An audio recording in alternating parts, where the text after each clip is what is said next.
In the opposite direction, when people ask me my favorite movie to have worked on, I tell them that it's a movie called The Fisher King that Terry Gilliam directed. And I did a movie that I wasn't that anxious to do because of the cameraman, and I wanted it because of him, but it was a movie called Big Top Pee-wee. And but the producer of that movie recommended me to Roger Pratt for The Fisher King. So without having done Big Top Pee-wee, I wouldn't have done The Fisher King. And The Fisher King, if I'm asked, is my favorite movie to have worked on.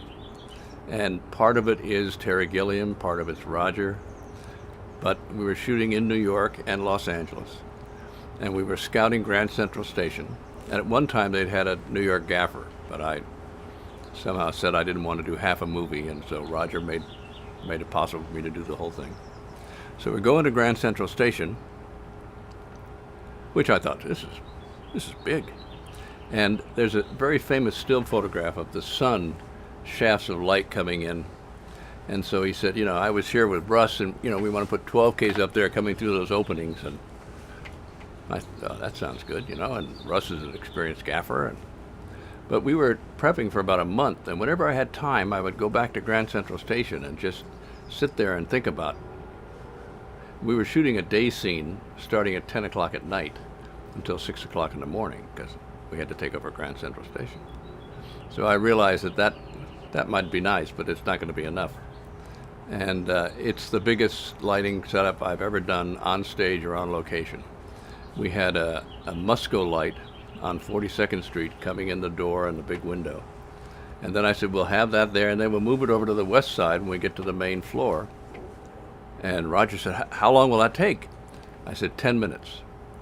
Because this Musco light was a self-contained big crane with a generator on it that went up 106 feet and had 15 6K pars on it. And we covered them with half CTO so they weren't too blue. And we had lights hidden behind pillars. We had lights everywhere. Because when we were scouting, Terry said, it might be nice if when they get to the main floor, everybody starts waltzing around the information booth, which is not in the script. And the two producers, their jaws dropped and they went, what?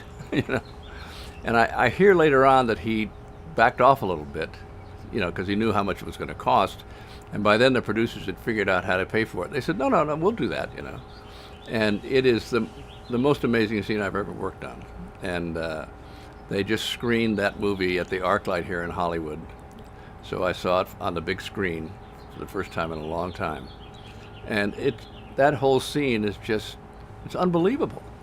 And it starts tight, Robin Williams is following Amanda Plummer through the crowd, and then they start waltzing.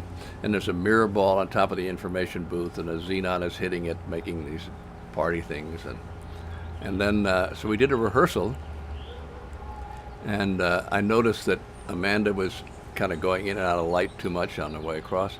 We had two xenons, and so I asked the lighting technician up there, follow Amanda across the floor. He never missed once. No rehearsal, just there he goes, following her across. And it's a spectacular scene. So that's the opposite of no lights, because sometimes you need a lot of lights, But that whole movie was just, and because Terry is such a collaborator and so open to ideas and suggestions, and Jeff Bridges is a wonderful actor, and Robin Williams, of course, and the two women, Amanda Plummer and Madeline Rule, are just, everybody was just, I think the actors give the best performances that they've ever given, because Terry just brings that out of you, It's really something.